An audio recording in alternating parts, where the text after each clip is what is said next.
안녕하세요, 여러분. 저는 대전에 살고 있는 50대 여성입니다. 오늘 이야기할 내용은 제가 직접 겪었던 지워지지 않는 악몽 같은 사건입니다. 지금도 그때 일을 떠올리면 마음이 덜컥 내려앉습니다. 그 일은 지금으로부터 약 7년 전 2016년에 일어났습니다. 저는 원래 평범한 주부였습니다. 20살 어린 나이에 남편을 만나 가정을 꾸리고 30년 넘게 남편과 아들을 위해 살았습니다. 그저 조용하고 성실하게 하루하루를 살아가는 평범한 사람 중 한 명이었죠. 50이 넘어서야 겨우 조금의 여유가 생겼습니다. 하지만 그 평온은 너무나 짧았습니다. 남편이 아는 지인을 통해 전 재산을 한꺼번에 투자했다가 사기를 당한 것입니다. 그 일 이후 남편은 완전히 무너졌습니다. 낙담과 자책 속에 매일 술로 시간을 보냈고 집안엔 웃음이 사라졌습니다. 그런데 불행은 끝이 아니었습니다. 하나뿐인 아들이 갑작스러운 교통사고를 당해 척추를 크게 다치고 결국 하반신 마비 판정을 받았습니다. 병원 침대에 누워 지내야 하는 아들을 보면서 세상이 무너지는 기분이었습니다. 모든 일이 한꺼번에 닥치니 정말로 저주라도 받은 건 아닐까 싶었어요. 그때의 절망감은 지금도 잊을 수 없습니다. 근처 이용하다는 무당집부터 스님까지 찾아가 봤지만 해결되는 건 없었죠. 그렇게 살아가는 게 너무 힘들어. 극단적인 선택까지 생각했지만 남은 가족들 걱정에 어떻게든 살아야겠다는 마음을 먹었습니다. 그러던 어느 날 아들이 입원해 있는 병실에 저와 비슷한 연대의 여자 보호자가 한 명이 있었는데 갑자기 다가와 말을 걸더군요. 아들은 좀 어때요? 그렇게 그 여자와 대화를 나누다가 저도 모르게 개인적인 집안 사정을 털어놓고 말았죠. 여자는 한참 이야기를 듣다가 저에게 좋은 제안을 한 가지 제시하는 겁니다. 내가 아는 곳이 있는데 한번 일해볼래요. 그 여자는 저를 보고 간병인 일자리를 소개해 준다는 말이었는데 30년간 집안일만 했던 제가 남을 돕는 일을 할 수 있을지 고민이 됐지만 금전적으로 워낙 어려운 상황이었기 때문에 고민할 처지도 아니었죠. 무엇보다 간병인 자격증도 없는 저에게 일자리를 소개시켜 준다니까 어떻게 보면 정말 좋은 기회라고 볼 수 있었습니다. 결국 그 여자의 소개로 대전 신흥동에 위치하는 단독주택에서 간병인으로 일을 하게 되었죠. 그곳은 30대 딸과 그리고 간병이 필요한 60대 아버지가 거주를 하던 곳인데 딸이 출퇴근 시 간단한 집안일과 아버지 식사만 챙겨주면 된다고 하니 뭐 어려운 건 없을 것 같았습니다. 참고로 환자인 아버지는 사고로 양쪽 눈이 실명이 되었고 거기다 왼쪽 귀까지 들리지 않는다고 딸에게 직접 듣게 되었죠. 아버지 잘 좀 부탁드릴게요. 그리고 편하게 미정이라고 부르세요.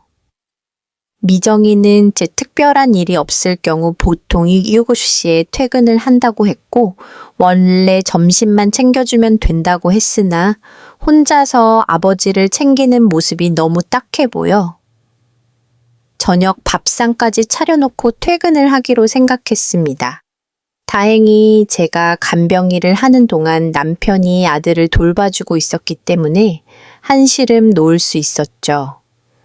저는 주말을 제외하고 미정이네 집에서 간 정리를 하며 지냈고이 일을 한 지 2주차에 접어들었을 때 미정이에게 생각지도 못한 말을 듣게 되었습니다.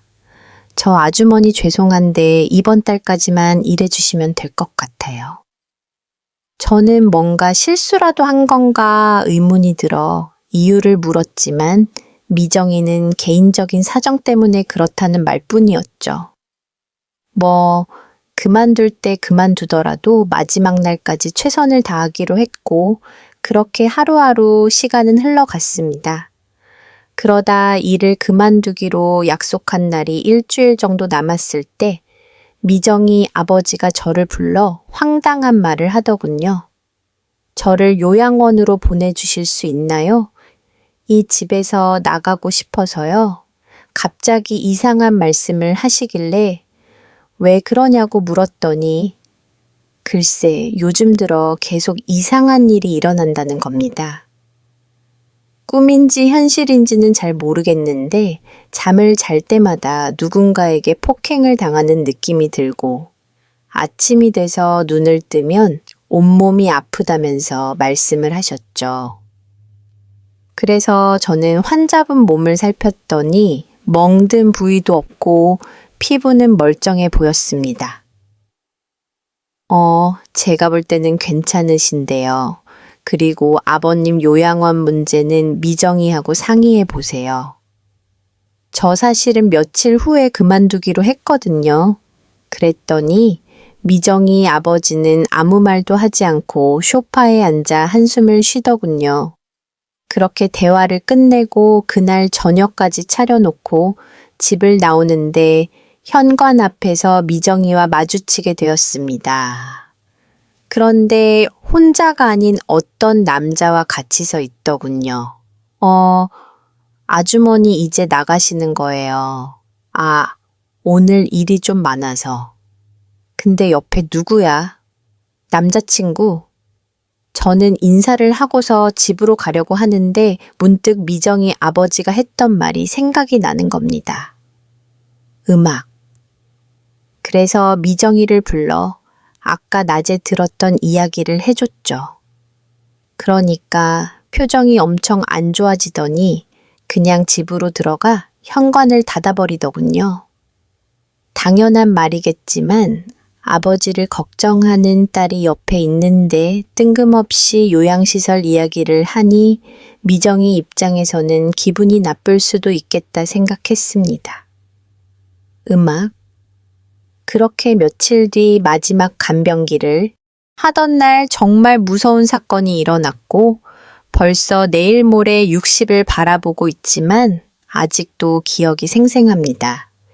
이 집에서 한 달간 간병일을 하면서 짧은 시간이었지만 미정이네 가족들과 정이 들었고 그날은 특별히 제 사비로 소고기까지 사서 저녁 반찬을 준비했었죠. 저녁 준비를 끝내고 미정이 아버지께 마지막 인사를 드리는데 자꾸만 저를 보고 도와달라는 말을 하는 겁니다. 그래서 편하게 말씀해 보라고 했더니 누군가 밤마다 찾아와 본인을 폭행하는 것 같다면서 하소연을 하더라고요. 아버님, 혹시 꿈에서 그런 거예요?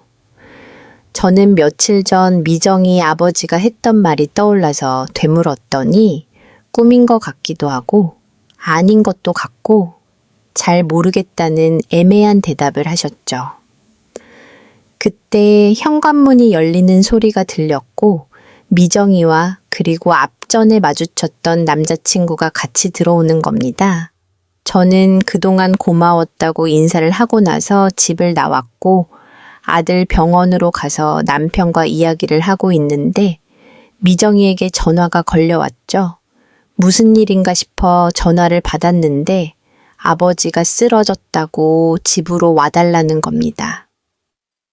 그래서 곧장 택시를 타고 찾아갔더니 미정이의 아버지는 바닥에 쓰러져 있고 미정이는 저를 보고 입에 담지 못할 욕을 하더군요. 무슨 일이냐고 물었더니 제가 차려놓은 된장찌개를 먹다가 갑자기 구토를 하면서 쓰러졌다고 하는데 찌개 안에 무슨 짓을 했냐면서 의심을 하는 겁니다.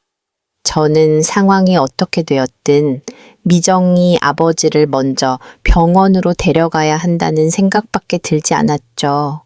언제 쓰러지셨는데 노을꾼은 불렀어. 그러니까 미정이는 남자친구를 보면서 언제 신고했냐고 묻더군요. 아마 갑자기 쓰러지는 아버지를 보고 옆에 있던 남자친구에게 대신 119에 신고를 해달라고 했던 모양입니다. 그런데 시간이 꽤 지나도 구급대가 오지 않길래 제가 다시 신고를 했었죠. 그 반대로 인터넷에서 배운 심폐소생술까지 하면서 구급대가 오기만을 기다렸고 제가 전화를 하고 나서 얼마 지나지 않아 구급대와 경찰까지 도착을 했었습니다. 다행히 미정이 아버지는 큰 고비를 넘겼다고 들었고 며칠 입원하면 괜찮아질 거라고 하더군요.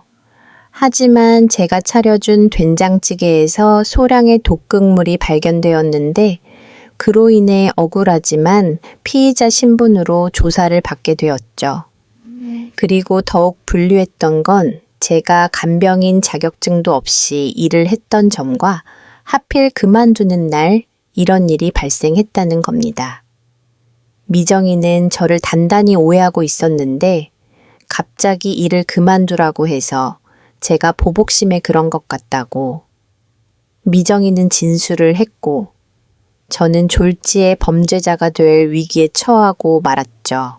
하지만 일주일 뒤 미정이 아버지의 주머니에서 발견된 녹음기로 인해 모든 사건의 전말이 밝혀지게 되었고 결국 범인은 자백을 했다고 들었습니다.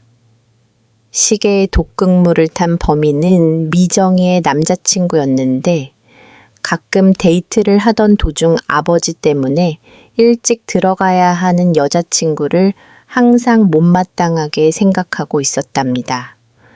그 일로 인해 남자친구는 자주 토라지는 모습을 보였고 집안 사정을 이해 못해주는 남자친구에게 미정이는 헤어지자고 말을 했다던데 그럴 때마다 집까지 찾아와 무릎까지 꿇고 매달렸다고 하더라고요.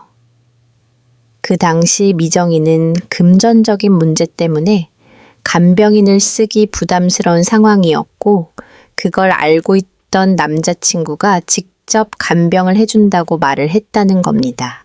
철없는 남자친구에게 아버지를 맡기는 게 딱히 신뢰가 가진 않았지만 잘 삐지는 성격 말고는 굉장히 착했던 친구라 한번 믿어보기로 했다더군요. 뭐 아버지가 눈만 안 보일 뿐이지 행동이나 대화를 하는 건 괜찮으셨기 때문에 큰 문제가 이제 없을 거라 생각했답니다. 그런 이유 때문에 며칠간 남자친구와 같이 집으로 들어왔고 제가 그만두면 남자친구가 직접 간병을 하기로 했다고 했죠. 그런데 애당초 간병에는 관심이 없고 어떻게 하면 아버지를 괴롭힐까 그런 생각만 가지고 있었다고 합니다. 결국 남자친구는 제게 누명을 씌우기 위해서 음식에 독극물을 넣었고 사고는 그날 밤 일어났던 거죠. 그리고 병원에 이송됐던 미정의 아버지의 주머니에서 녹음기 하나가 발견되었는데 거기에 남자친구 목소리가 녹음이 돼 있었던 겁니다. 제가 녹음본을 직접 들어보진 못해서 확실하게는 알 수 없지만 미정이에게 들은 내용으로는 남자친구가 또 다른 누군가와 통화를 하는 소리가 그 통화 내용에는 충격적인 말들이 담겨 있었다고 합니다. 남자친구가 약의 효과를 묻고 있었던 거예요. 얼마나 먹어야 사람이 죽는지, 음식에 섞어도 효과가 있는지 같은 섬뜩한 질문들이 오갔다고 하더군요. 하지만 그게 끝이 아니었습니다. 남자친구는 미정 씨의 아버지에게 수면제를 먹인 뒤 잠이 들자 두꺼운 이불로 몸을 감싸고는 그 위를 밟고 다니며 숨을 막으려 했다고 합니다. 생각해보면 아마 그 때문에 미정 씨의 아버지가 몸이 아프다고 하셨던 것 같아요. 그렇게 사건은 마침내 정리되었습니다. 다행히 미정 씨의 아버지 덕분에 저는 억울한 누명을 벗을 수 있었습니다. 이후 미정 씨는 직접 저를 찾아와 정말 죄송하다며 사과했고 그 일을 계기로 지금까지도 서로 연락을 주고받으며 지내고 있습니다. 요즘 저는 남편과 함께 다시 일하며 조금씩 평범한 일상을 되찾고 있습니다. 아들도 많이 회복되어 이제는 웃는 날이 더 많아졌어요. 그때는 정말 모든 게 끝난 것 같고 사는 게 지옥처럼 힘들었지만 지금은 그 모든 시간을 이겨낸 덕분에 더 단단해진 제 자신을 느낍니다. 개들남님, 채널을 늘 잘 보고 있고 이 긴 이야기를 끝까지 들어주신 시청자 여러분께 진심으로 감사드립니다. 오늘의 이야기는 여기까지입니다. 구독과 좋아요 잊지 않으셨죠? 다음 영상에서 다시 인사드릴게요. 감사합니다.